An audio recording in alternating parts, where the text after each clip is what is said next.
강림하시더라. 이게 성령이 무엇처럼? 비둘기 같은 형처럼 내려왔다 그랬어, 하늘에서. 그래가지고 예수 성자 그리스도 위에 가서 강림했다.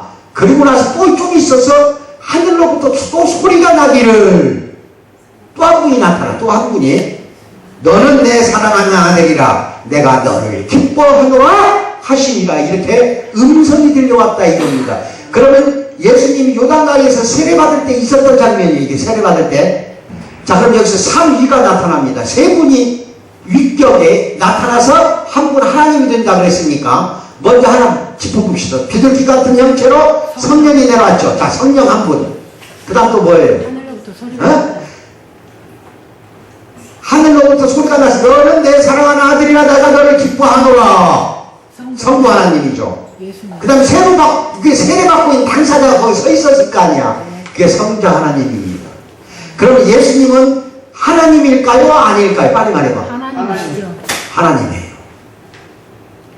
셋이 합쳐서 하나의 본체가 되는 거예요. 아시겠어요? 하나님이란 본체가. 그래서 성부 하나님, 성자 하나님, 성령 하나님, 요 셋이 세례받을 때 한꺼번에 모여들고 있다는 거, 그 장소에 한꺼번에 있다는 거. 그러면 오늘 여러분에게 은혜가 많이 오늘 예배 시간에 받는 분들은 그 안에도 세 분 하나님이 역사를 했기 때문에 그래요. 또 교회 이 장소에도 세 분 하나님이 같이 역사를 하고 있어요. 믿기 바랍니다.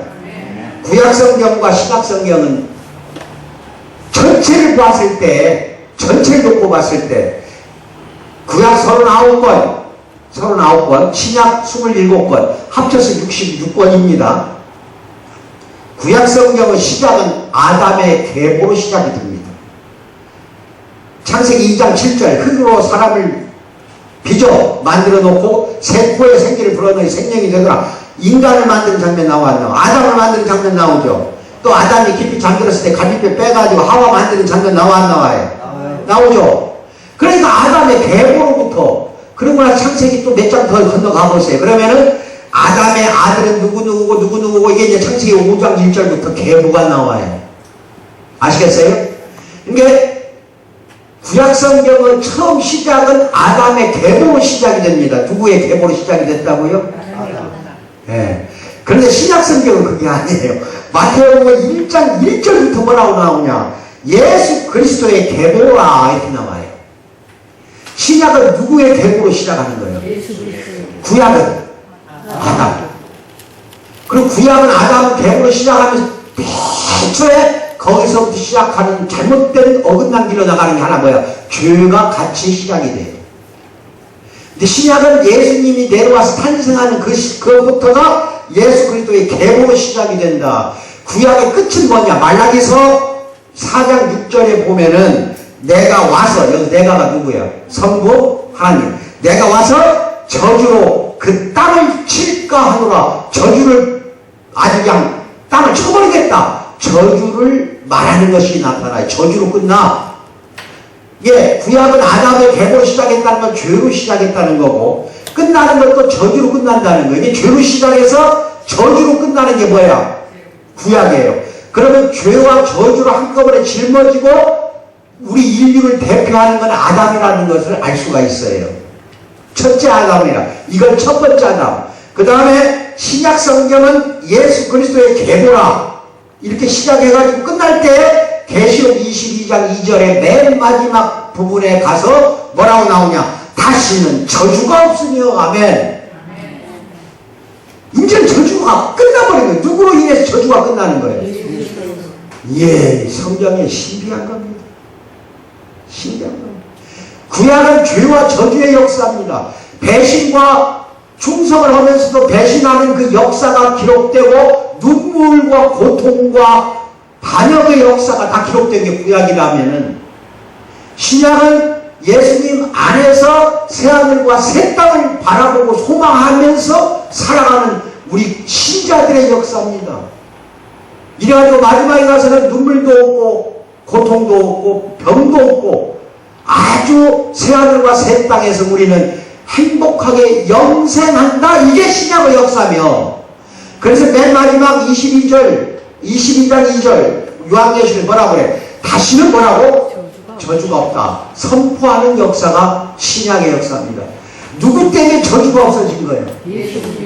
바로 이 부분을 알아야 돼요. 예수님이 2000년 이 땅에 탄생하면서 이제 저주는 끝나기 시작하는 거예요. 하나님이 성자 예수를 동정녀 마리아의 태중에 임신시켜갖고 태어나는 순간 이 땅에 하나님 나라가 내려와 버린 겁니다. 그래서 구약처럼 날마다 박해를 받고 구약처럼 하나님의 진노와 저주를 받는 역사가 이제는 예수님 혼자 짊어지기 위해서 내려왔다. 아멘 받으시기 바랍니다. 이걸 잘 알아야 돼요. 그래서 여기 구약의 맨 처음에 나오는 아담과 하와 할 때 아담은 첫 번째 아담이고 예수 그리스도 2000년 전에 오신 예수 그리스도를 뭐라고 하냐? 두 번째 아담 또는 마지막 아담이라고 합니다. 아시겠어요? 이제 첫 번째 아담의 시대는 끝나고 두 번째 아담의 시대가 예수로부터 시작이 되는 거예요. 아시겠습니까? 또 마지막 아담이라고 해도 돼요. 마지막 아담이신 예수 그리스도는 새 창조의 머리로 높아지신 거예요. 그리고 예수 그리스도를 믿고 따르고 영접하는 신뢰하는 모든 사람은 그 기적의 일부가 된다. 고린도후서 5장 7절 누구든지 이 그리스도 안에 있으면 새로운 피조물이라 이전 것은 지나갔으니 보라 새 것이 되었도다. 고린도후서 5장 17절에 그렇게 나오잖아요. 예수 그리스도 안에 있는 여러분이나 누구든지 예수 그리스도 안에만 있으면 새로운 뭐라고? 피조물이다. 새로운 피조물로 다시 거듭났다. 다시 태어났다. 아시겠어요? 여러분과 나는 다시 태어났어 이제. 예수님 안에서 육신의 아버지 어머니가 아닌 예수님 안에 있기 때문에 새로운 피조물로 다시 태어났다. 보라 이전 것은 지나갔으니 이제 새 것이 되었도다. 여러분과 나는 뭐가 됐다? 새 것이 됐다. 얼마나 행복해요. 구약에서는 이걸 몰랐어요. 얼마나 비참했을까. 아시겠어요? 그 대신에 믿는 사람들, 신실한 사람들은 멀리 예수를 내다보고 살았어요. 예수를 믿고 살았어요. 여러분 그거 알아야 돼요. 아브라함도 예수를 만났어요. 믿지 않고 믿음이 약한 사람들이 그걸 못 보고 산 거예요. 그 신약은 눈으로 보고 말씀으로 이제는 성경으로 기록되어 있다는 거 얼마나 위대하냐 이 말입니다. 그래서 우리는 모든 사람은 우리 예수를 믿기 때문에 새로운 사람이 됐다는 그 기적의 일부가 됐다는 거예요. 예수가 없었으면 우리는 죄 중에서 살 수밖에 없었어. 새로운 사람이 될 수가 없어. 이게 기적은 없어지는 거예요. 새 사람이 됐다는 이 자체만 갖고도 우리는 뭐가 된 거예요? 기적이 된 거라니까. 그거 알아야 돼요. 그리고 예수 그리스도가 약속하신 새하늘과 새 땅에서 살게 될 날이 올 것이다. 요한계시록 21장 22장은 새하늘과 새 땅에 대한 노래로 끝나요.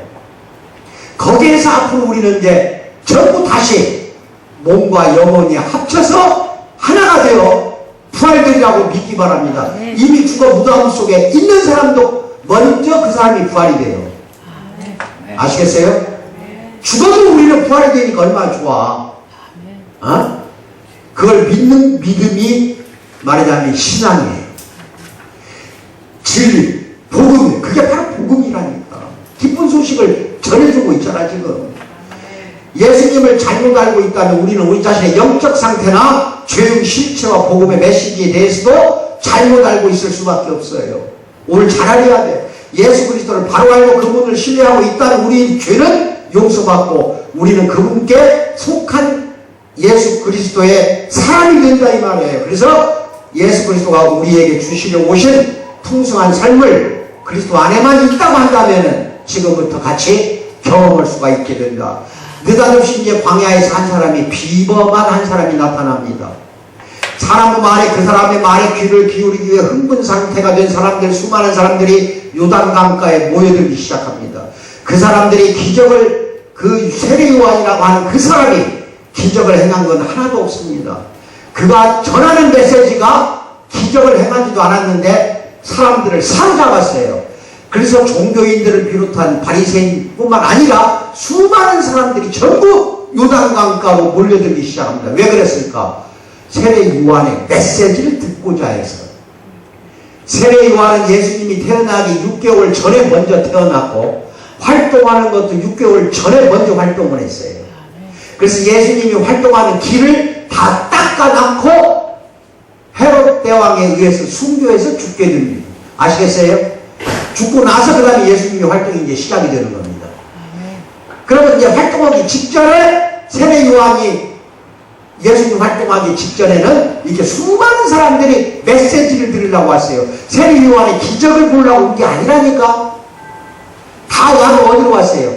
예? 요단강 어디로 왔다? 예, 요단강으로 왔습니다.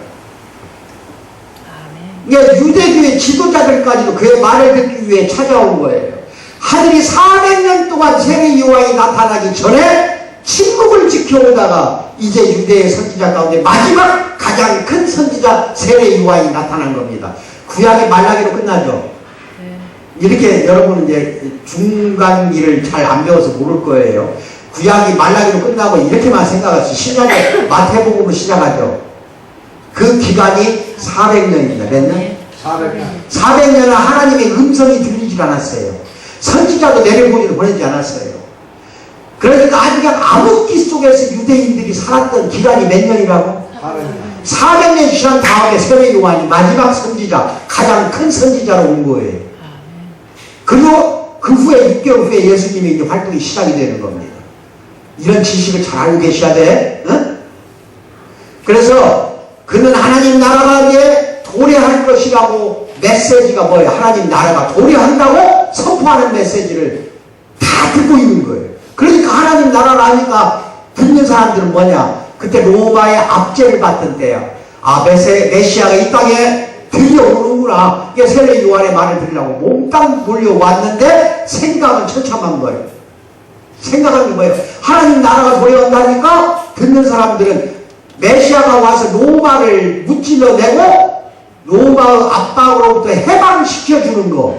옛날 우리나라 일제시대가 해방이 되듯이 로마로부터 해방을 될 날이 이제는 오는구나. 전부 그렇게 알고 있었어요. 심지어 12제자도 예수를 따라다니면서 초창기에 따라다닐 때 예수님이 로마로부터 해방시켜줄 메시아인 줄 알았다니까. 처음에는. 근데 세례 요한도 그런 말하자면 유대인들이 갈망하는 정치적인 나라가 오는 게 아니라 세례 요한은 뭐라고 했어요? 죄사함과 영원한 생명을 가져다주는 영적 나라를 선포하기 시작합니다. 요한은 죄를 회개하라. 그가 전하는 메시지를 믿는 사람에게 그리고 세례를 베풀기 시작합니다. 그의 사역은 하나님의 아들 예수 그리스도의 복음의 시작이 되었습니다. 이제 세례 요한에부터 복음이 시작이 되는 거예요. 복음은 굿뉴스, 영어로 기쁜 소식, 좋은 소식, 가스펠이라고 하는데 복음을 그게 영어로는 굿뉴스예요. 복음은 좋은 소식이고 기쁜 소식이라는 뜻이에요. 드디어 하나님 나라가 이 땅에 내려왔습니다. 이게 예수님을 두고 또 하는 말이에요. 그리고 선지자들이 약속한 것처럼 메시아가 오셨기 때문에 실제로 좋은 소식이 이제 당도온 거다 하고 세례 요한이 과감하게 선포하고 새 시대가 이제는 밝아오고 있다 이렇게 이야기하는 겁니다. 예수님은 목수로 일하면서 잘하셨어요. 그래서 잘하셨던 그 나사렛에 대해서 이제는 요단강을 옵니다. 그때 예수님은 30살이었어요. 30세. 사람들에게 잘 알려지지 않은 상태야. 그런데 이제 3년간의 사역을 시작하시면서 요한에게 세례받기 위해서 요단강으로 오셨던 거예요. 예수님이 물에서 나오자마자 하나님 아버지께서 하늘에서 뭐라고 해? 너는 내 사랑하는 아들이라 내가 너를 기뻐하노라 하고 말씀하는 거를 그 자리에 있는 사람 다 들었다는 거 결론이 나오잖아요. 말씀하는 거를 그 요단강에 있던 사람들이 세례받을 때 마가는 하늘이 갈라졌고 마가복음에 마가는 하늘이 그때 갈라졌다고 그랬어요. 갈라지고 말하자면 성령이 비둘기처럼 예수님께 내려왔다고 말하는 게 마가복음 1장 10절에 나옵니다.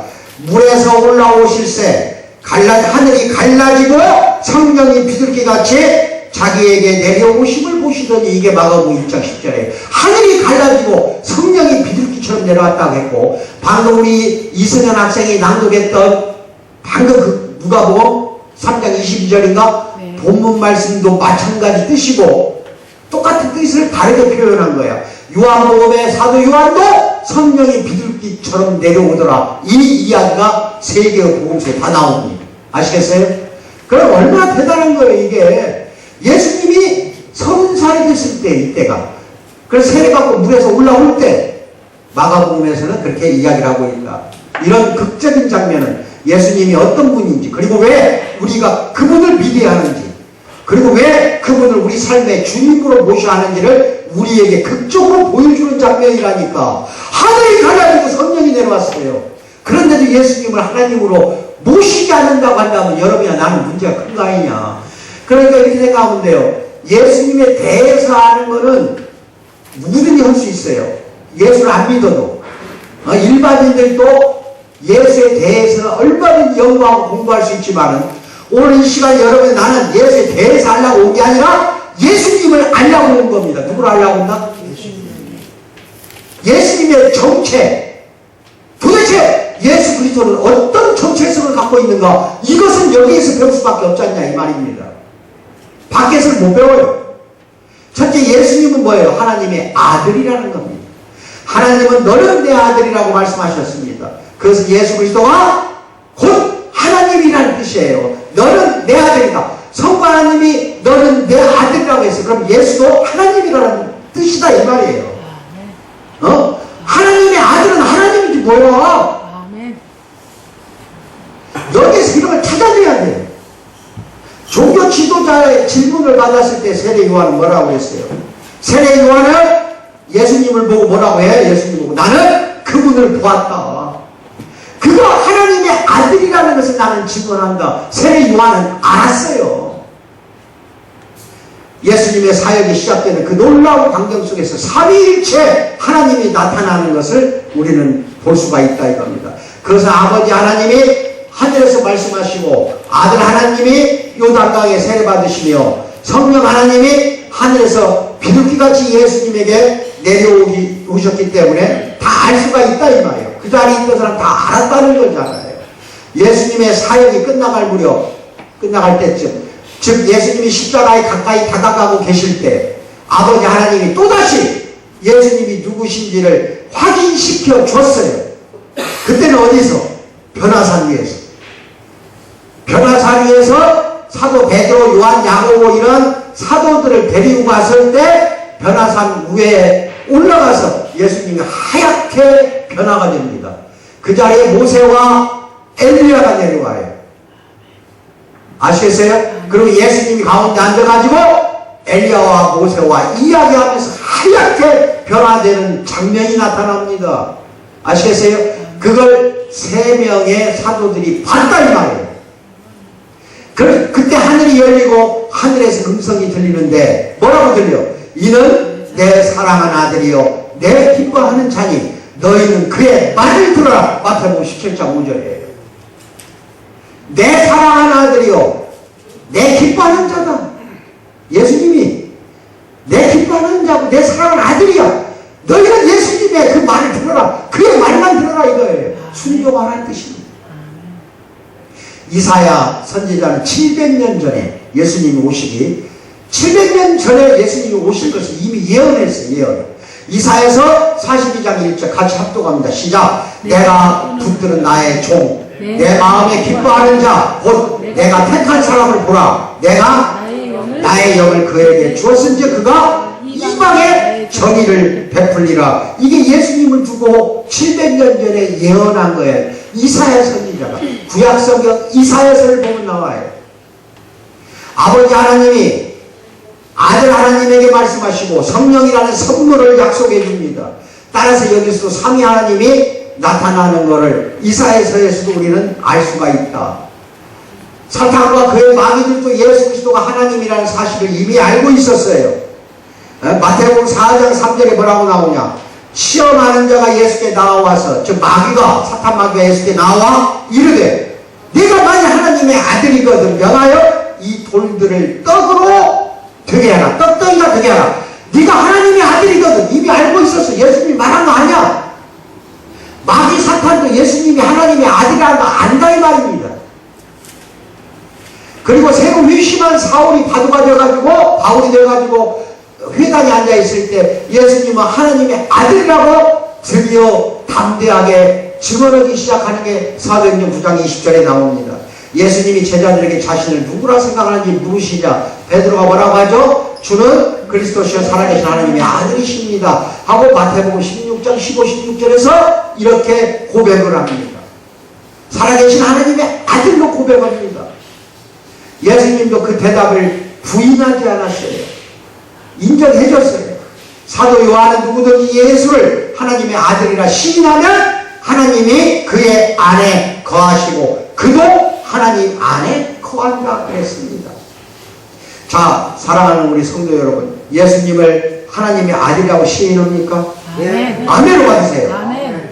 예수님을 하나님의 아들이라고 시인합니까? 아멘. 네, 됐어요. 그러면 여러분 지금 이 순간 즉시 하나님이 우리들 안에 거하고 우리도 하나님 안에 이제는 거하게 됐다는 거 믿기 바랍니다. 아멘. 예수 그리스도를 하나님의 아들이라고만 시인하면 내 안에 하나님이 거하고 나도 하나님 안에 거한다 이겁니다. 이에 말하자면 요한일서 4장 15절에 사도 요한이 한 말입니다. 요한은 또 아는 것은 하나님의 아들이 이르러 우리에게 지각을 주사 우리로 참된 자를 알게 하신 것과 또한 우리가 참된 자 곧 그의 아들 예수 그리스도 안에 있는 것이니 그는 참 하나님이시오. 누가? 예수님이 참 하나님이시오 영생이시라. 자녀들아 너희 자신을 지켜 우상에 대해서 멀리하라 그러잖아요. 네?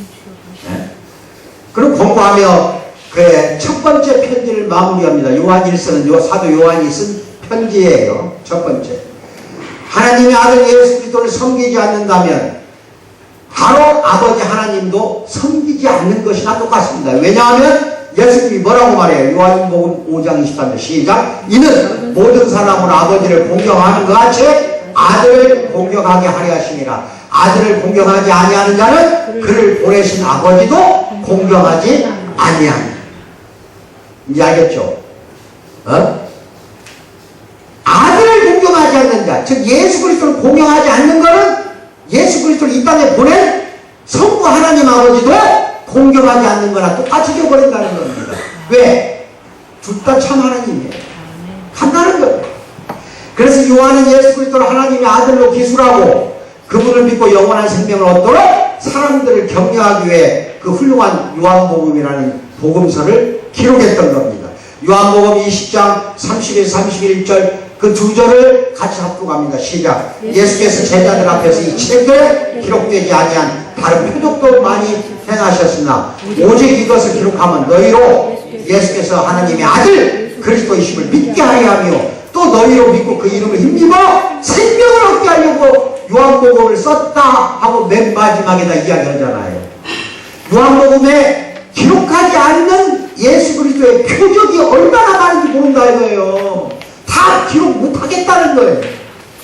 하지만 예수가 하나님의 아들 그리스도인을 믿게 하려고 이 요한복음을 썼다 이거예요. 그리고 그 이름을 힘입어서 우리 모두가 생명을 얻게 하려고 요한복음을 썼다 목적을 밝히고 있는 대목이 나옵니다. 예수님은 바리새인들에게 뭐라고 합니까? 너희는 그리스도에 대해서 어떻게 생각하냐? 누구의 자손이냐? 마태복음 22장 42절에서 말합니다. 이것은 우리에게도 매우 중요한 질문입니다. 다 내가 물어봅니다. 사랑하는 성도 여러분, 당신들은 그리스도에 대해서 어떻게 생각합니까? 참 하나님. 참 생명이십니다. 생명이고 그 안에 거하면 하나님한테 거하는 거고 예수 그리스도가 우리를 영생시켜주는 참 하나님이라는 거.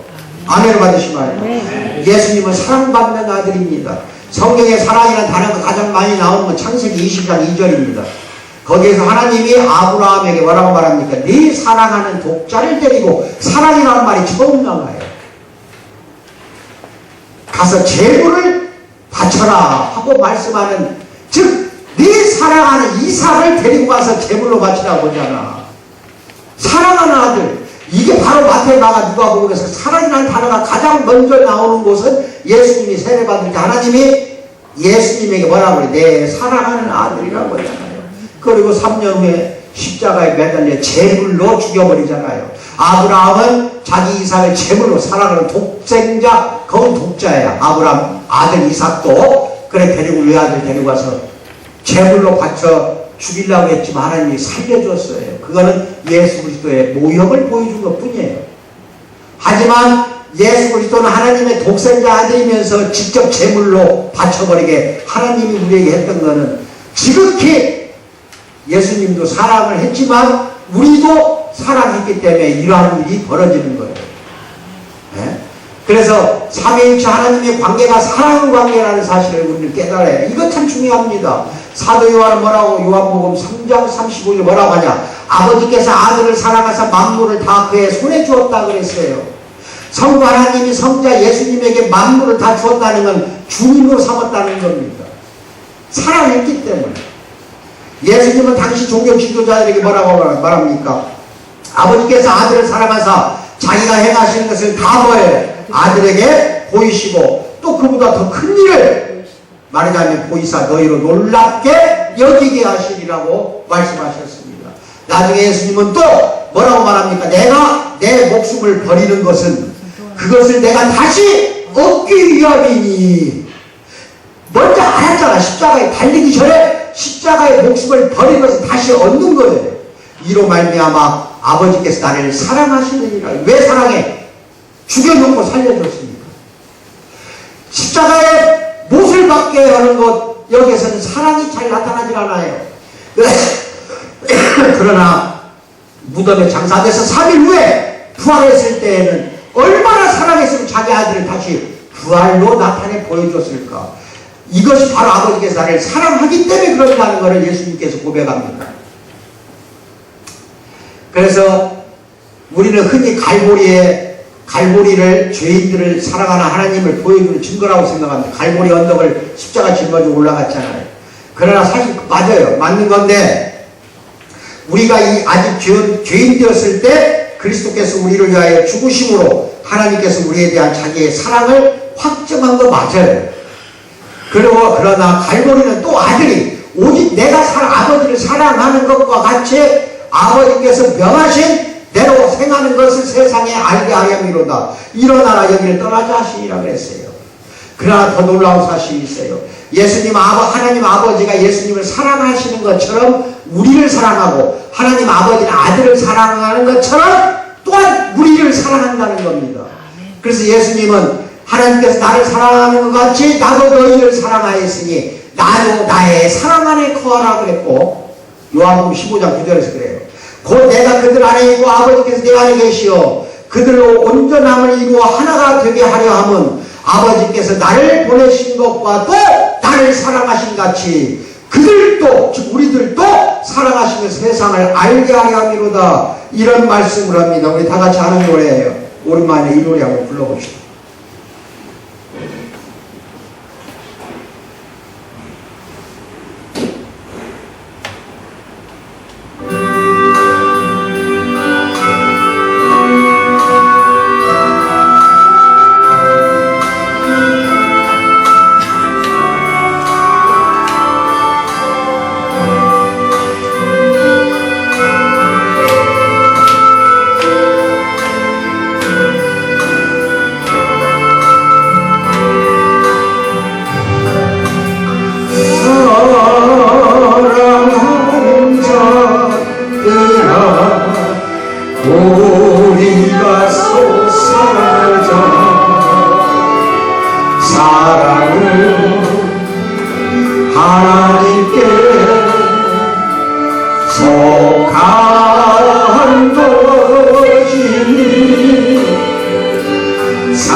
아멘. 어렵죠?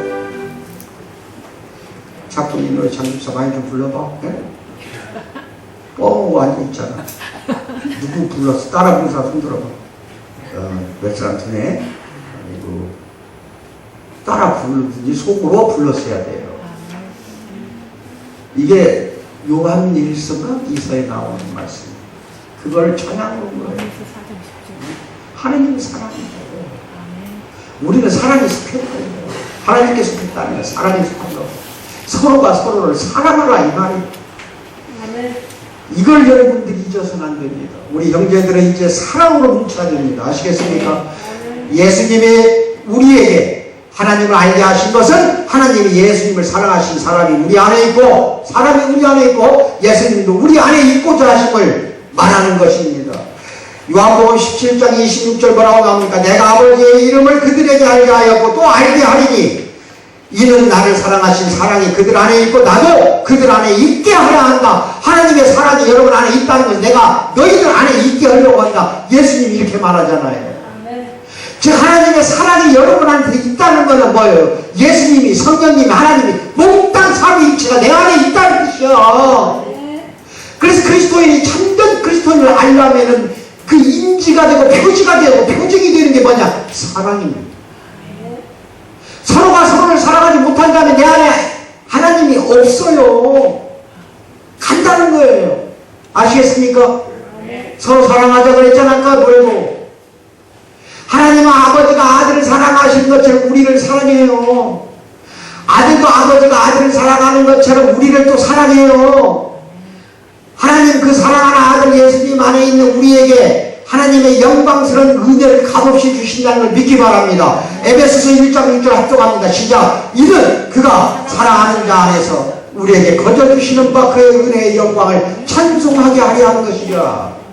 은혜를 찬송해야죠. 이제는 세 번째, 하나님은 순종하는 아들이에요. 아버지의 사랑과 기쁨은 아들에게 초점이 맞춰져 있고 우리는 하나님의 아들 안에 있기 때문에 그 초점 안에 들어가 있는 겁니다. 하나님 아버지가 이사야 선지자를 통해 마태복음 12장 13절 시작. 보라 내가 택한 종 곧 내 마음에 기뻐하는 바 내가 사랑하는 자로다. 내가 내 영을 그에게 줄 터이니 그가 심판을 이방인에게 알게 하리라. 내 영을 그에게 줬다는 건 예수님 안에 성령을 주어버렸다 이 말입니다. 그래서 뭐 어떻게 하려고? 그 심판을 이방 사람들도 알게 하겠다는 겁니다. 즉 예수님은 재림할 때 심판자로 오십니다. 심판주로 오십니다. 믿기 바랍니다. 아버지 하나님이 예수님에게 내 기뻐하는 자라고 말씀하셨고 우리에게도 같은 말을 하고 싶어 합니다. 예수님은 요한복음 5장 30절 뭐라고 합독합니다. 시작. 내가 아무것도 스스로 할 수 없노라. 듣는 대로 심판하노니. 누구에게 듣는 대로? 하나님께. 지시받아갖고 심판하겠다는 거예요. 즉 얼만큼 성부 하나님한테 순종하는가를 배우란 말이에요. 예수님이 3년 공생의 기간에 자기 마음대로 말하는 거 하나도 없어요. 기적을 행하는 거 행하지 않아. 일부러 어떤 때는 기적 행하지 않습니다. 그게 하나님의 지시받아서 하는 거예요. 3년의 공생기간뿐만 아니라 30년, 즉 33년을 성부 하나님이 허락한 대로 오고 있어요. 항상 지시받으려고 기도했어요. 성부 하나님이 지시를 받아서 했다니까. 그게 사복음서에 나오는 예수님의 행적이란 말이에요. 얼마나 순종했어요. 그런데 우리가 순종 안 하면 어떻게 하자는 거예요? 말씀에 순종 안 하면 어떻게 하자는 거예요? 나를 보내신 이의 뜻대로 하려 함으로 내 심판은 결국 의롭다. 왜? 하나님의 지시를 받았기 때문에 내 심판은 의로울 수밖에 없다. 이런 말을 고백을 하잖아요. 나를 보내신 이가 이 나와 함께 하시도다. 나는 항상 그가 기뻐하시는 일을 행함으로 나를 혼자 두지 아니하셨느니라. 요한복음 8장 29절. 내가 여러분에게 하나 물어봅시다. 지금 말씀에 순종한다고 합시다. 아시겠어요? 그러면 나를 혼자 두지 아니하겠다 이 말이에요. 아멘. 여러분이나 나도 하나님의 말씀에 순종하면 하나님이나 또는 예수님이 나한테 뭐라고 하느냐? 성령을 보내서 나한테 뭐라고 그래? 나는 항상 그가 기뻐하는 일을 행했으므로 내가 행했으므로 이거예요. 예수님 하는 말이 우리 말이라니까 나를 혼자 두지 아니한다 그랬잖아.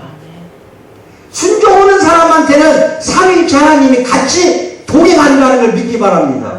아시겠어요?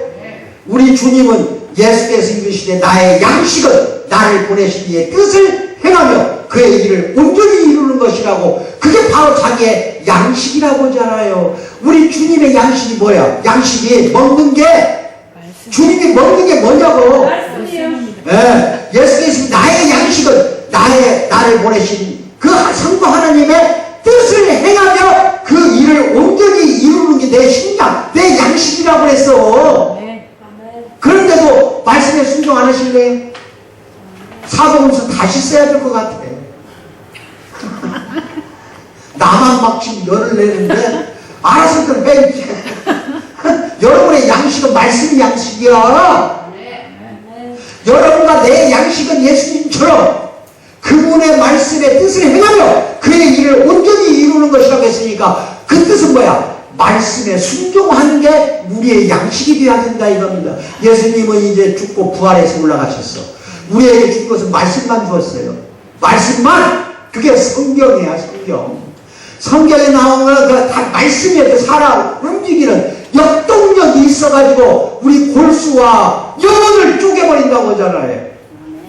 말씀은 살아있는 거예요. 그 말씀에 순종하는 거, 하나님의 뜻에 순종하는 거고 하나님이 이루는 걸 우리가 대신하는 거야. 그 예수님이 그렇게 했듯이 우리도 그렇게 하라는 뜻입니다. 아멘을 받으시기 바랍니다. 우리의 양식이 되어야 됩니다. 성경의 모든 66권의 말씀은 우리의 뭐가 되어야 된다? 양식. 아시겠어요? 배고프면 잘만 찾아 먹더라고. 근데 영혼이 배고플 때는 어떻게 할 거예요? 육신의 굶주림은 먹어서 해결하지만 영혼이 고비하고 피곤하고 지쳐있을 때에는 무엇이 양식이 되었냐는 거야. 무엇이. 말씀이 말도 못해 이제는. 말씀이 양식이 된다는 거지. 말씀이. 그래서 말씀이 중요하니까 묵상 많이 하세요. 예수님은 서른이 되기까지 설교하거나 기적을 행하거나 일치하지 않았어. 그럼에도 하나님 아버지가 아들을 기뻐했습니다. 그래서 예수님은 균형 있게 성장했다는 게 누가복음 2장 52절에 뭐라고 나오냐. 예수는 지혜와 키가 서로 같이 자라가. 지혜도 자라가고 키도 자라가서 하나님과 사람들에게 더욱더 사랑스러워 가시더라.